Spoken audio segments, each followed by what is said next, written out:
Yo Gadgeters, MateBook D15 i3. Laptop ini mungkin bukan yang paling powerful di pasaran. Laptop ini mungkin bukan yang paling murah di pasaran. Tapi laptop ini memberikan all-round experience dengan satu keunggulan yang tidak dimiliki pesaingnya. Yuk kita lihat keunggulan apa aja yang dimiliki MateBook D15 ini dan kekurangan apa yang harus kalian tahu. Let's go!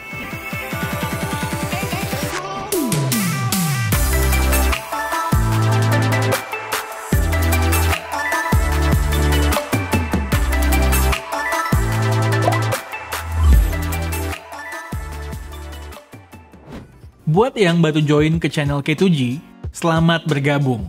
Di channel ini, kami mencoba untuk fokus ke user experience, bukan sekedar spek atas kertas. Di video ini, kita bahas pertama keunggulan yang paling mutlak dimiliki oleh MateBook D15 i3 secara experience, ecosystem.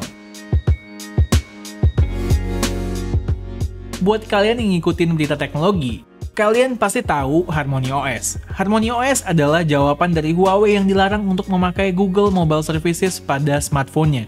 Bukan cuma sekedar OS darurat, HarmonyOS dirancang Huawei sebagai OS yang akan menjadi tulang punggung ekosistem Huawei.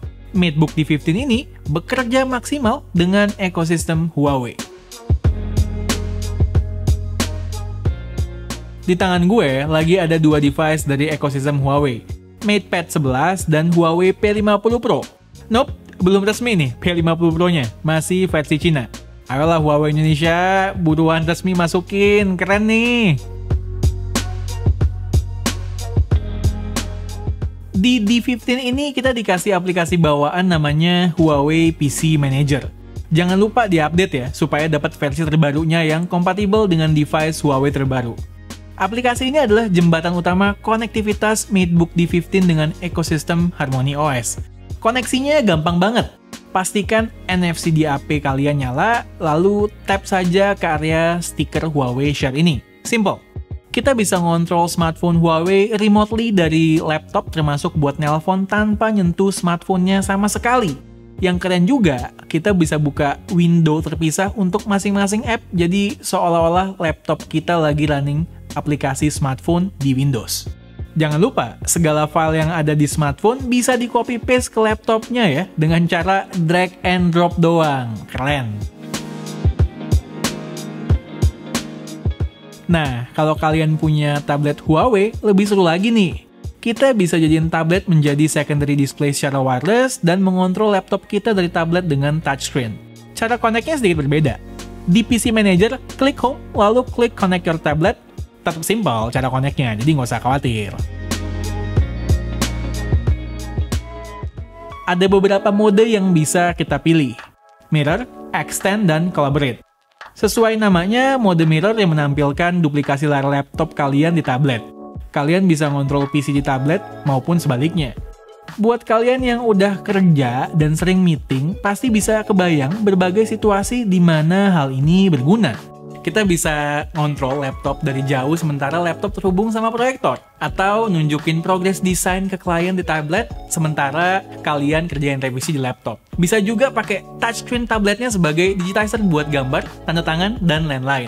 Banyak banget pokoknya possibility-nya. Jangan lupa jalanin app on-screen keyboard di laptopnya ya, kalau mau ngetik via tablet. Berikutnya, mode Extend. Mode ini menjadikan tablet kita sebagai secondary monitor. Sebagai orang yang dari tahun 2000 awal udah terbiasa kerja dengan multi-monitor setup, gue suka banget mode ini. 15 inch emang udah gede, tapi kalau bisa di-extend lagi lebih baik kan? Gue biasa pakai monitor laptop buat ngetik skrip, sementara tablet gue pakai buat riset, nonton Netflix, atau pasang Spotify. Jangan lupa, secara tablet kita adalah device touchscreen, kita nggak perlu geser-geser mouse ke screen tablet untuk mengoperasikan segala hal yang ada di secondary screen ini. Tinggal sentuh aja. Top! Terakhir ada mode Collaborate.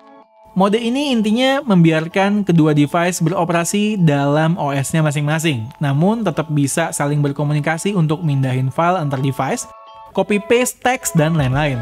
Oh ya, ngontrolnya harus dari laptop ya. Kegunaannya di real life, misalnya kita lagi kerja di tablet, seharian ketika mobile, terus sampai rumah mau lanjutin kerjaan tadi di laptop, gampang banget transfernya. Begitulah betapa MateBook D15 ini bisa secara mudah berkomunikasi dan berkolaborasi dengan device Huawei lain di ekosistem ini. Experience-nya emang nggak 100% smooth, kadang ada delay, tapi itu normal dan expected.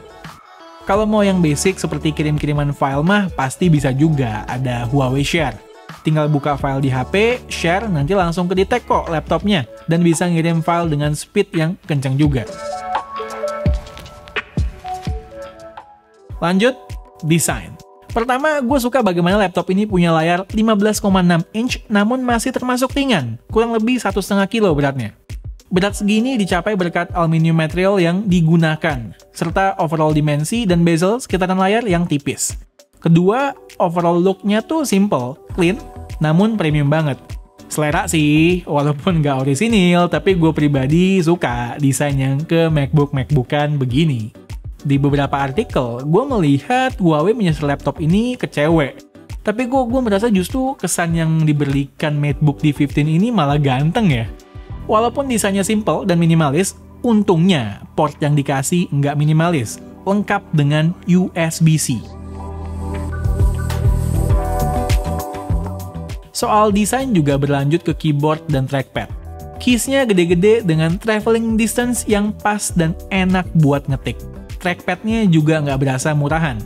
Di antara keys F6 dan F7, disitulah terletak kamera tersembunyi. Cocok nih buat kalian yang peduli soal privacy dan security kayak gue. Kualitas kameranya sendiri udah cukup oke lah ya, buat sekedar meeting Zoom dan lain-lain. Ini tuh contoh dari output perekaman video kamera laptop ini. Seperti yang tadi gue bilang, emang sih buat privacy kece banget. Tapi dalam penggunaan kesehariannya, emang posisinya itu rada PR angle-nya. Seperti ini kurang lebih. Jadi kita harus rajin-rajin nunduk ke bawah. Di ujung kanan, ada power button yang nyatu dengan fingerprint sensor. Kerennya, ketika kita sudah nyalain laptopnya dengan menyentuh power button tersebut, sidik jari kita sudah langsung terbaca sehingga nggak perlu nunggu masuk Windows dulu, baru scan lagi. Hal yang kecil, tapi nice. Next yang gue suka juga adalah layarnya. Seperti tadi gue bilang, layarnya 15,6 inch kan? Dan kualitasnya bagus guys, bukan kaleng-kaleng. Viewing angle bagus sampai 178 derajat. Resolusi Full HD. Hal lain yang gue suka adalah soal baterai dan chargingnya. Memakai prosesor yang cukup balance antara speed dan power consumption, dengan penggunaan gue, laptop ini bisa tahan digunakan 5-7 jam. Ketika habis, bisa di-charge dengan charger 65 watt USB-C. Yang gue suka lagi, berhubung gue lagi megang beberapa device Huawei, chargernya bisa dipakai di MatePad 11 dan P50 Pro, serta triggering protokol supercharge. Mantap, nggak perlu bawa banyak charger kemana-mana kalau begini. Sekarang kita masuk ke hal yang gue kurang suka. Prosesornya.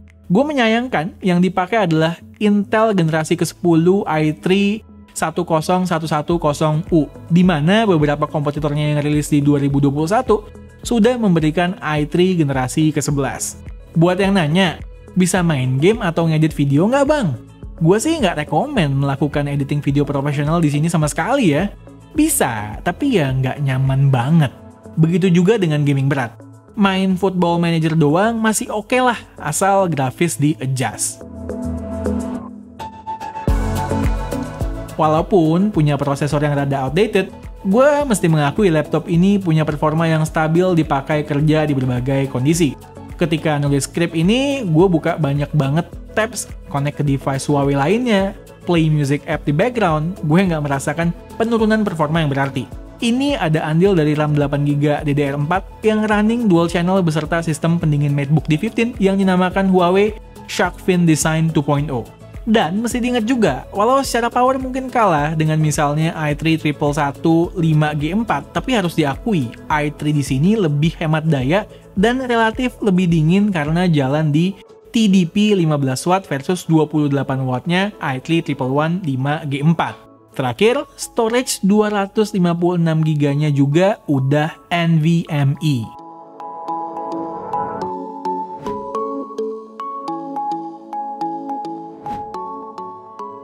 Oke, itu adalah Huawei MateBook D15 i3 atau D15 Reborn. Buat kalian yang udah berada atau ingin masuk ke ekosistem Huawei, laptop ini pas banget, no-brainer. Buat yang tertarik sama laptopnya doang pun, udah cukup bagus karena satu alasan. Laptop ini tidak mencoba untuk menjadi laptop yang terlalu murah, namun banyak menyunat fitur-fitur basic maupun advance yang dapat mempengaruhi overall experience penggunanya. As always, kalau kalian suka dengan video ini, boleh klik like, share, dan subscribe. Tunggu racun-racun kami yang berikutnya. Bye guys!